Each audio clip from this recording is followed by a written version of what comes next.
Hi, I'm Ford Sellers. I am traveling the country, going to schools and universities all across this great nation, talking about lights and lighting technology. Our first stop is Ithaca, New York. This episode, we'll be working with Ithaca College to get to know their department, their students, and to see what kind of assistance we can offer. And, since it's a road trip, we took the opportunity to check out Ithaca in the fall. Pumpkin patches, apple picking, and of course, fall foliage.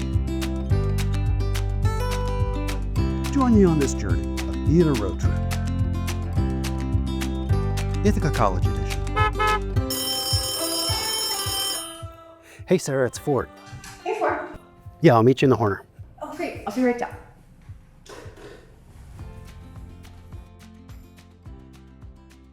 Hi, I'm Ford Sellers. I am here with Sara Gosses.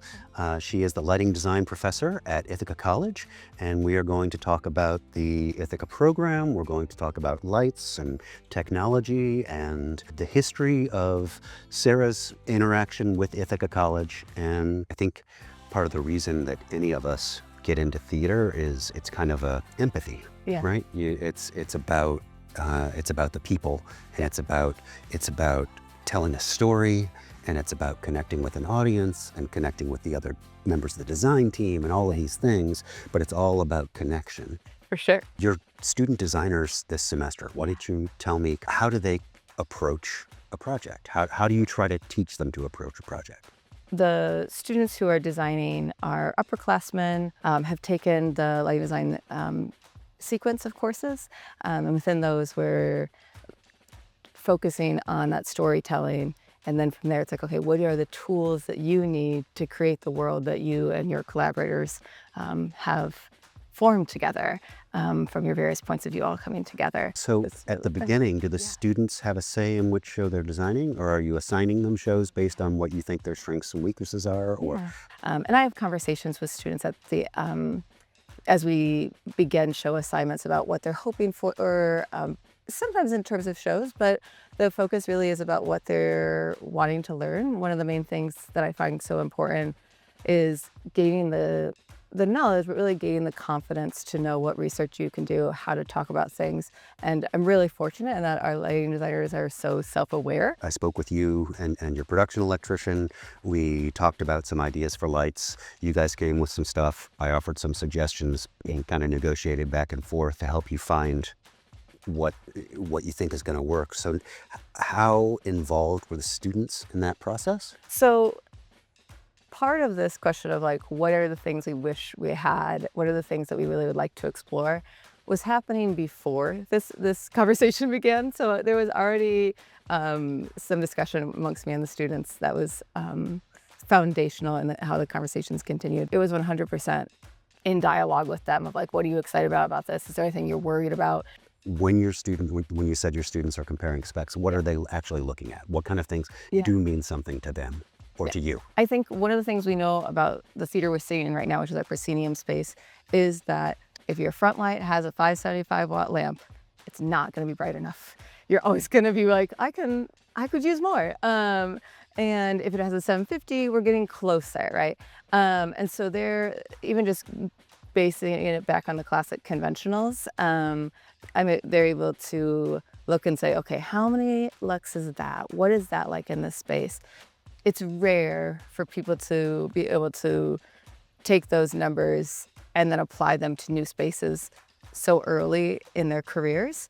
But by being intentional about building that skill set, over time, they'll be more and more prepared for that. Getting to look at the forces profile in this space was key. It really affirmed, they're like, will it be enough? Is it the thing I wanted? And so looking at it and being able to process it in that way, I think is building that skill set. You mentioned the electrician team. Yeah. So in your program, you have your designers. You have, each show has a student production electrician? Yes, yeah, and a student head electrician. It sounds very much like your production electrician and your head electrician are really doing what a grad program would have them do? We're a pre-professional program, and what we want is for our students to be able to leave here and execute the jobs. I think it's easy to walk out and think that your only job is power, or your only job is sending out the email about when people need to be there. But really thinking about, how do you accomplish this goal? What time do you have?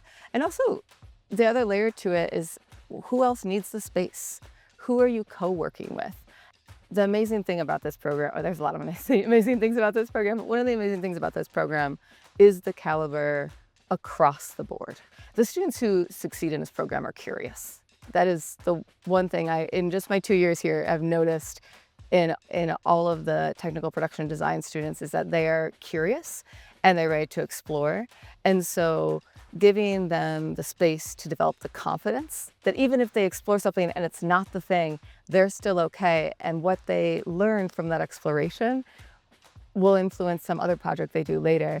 And that confidence building and space exploration is part of that class. And being able to give them tools that they don't have preconceived notions on is invaluable to me. It's the dream for a professor. Now that we've learned a little bit about the teaching philosophy at Ithaca College, on the next episode of Theatre Road Trip, we'll be talking to the Ithaca College lighting students about their experiences and how this technology has impacted their work.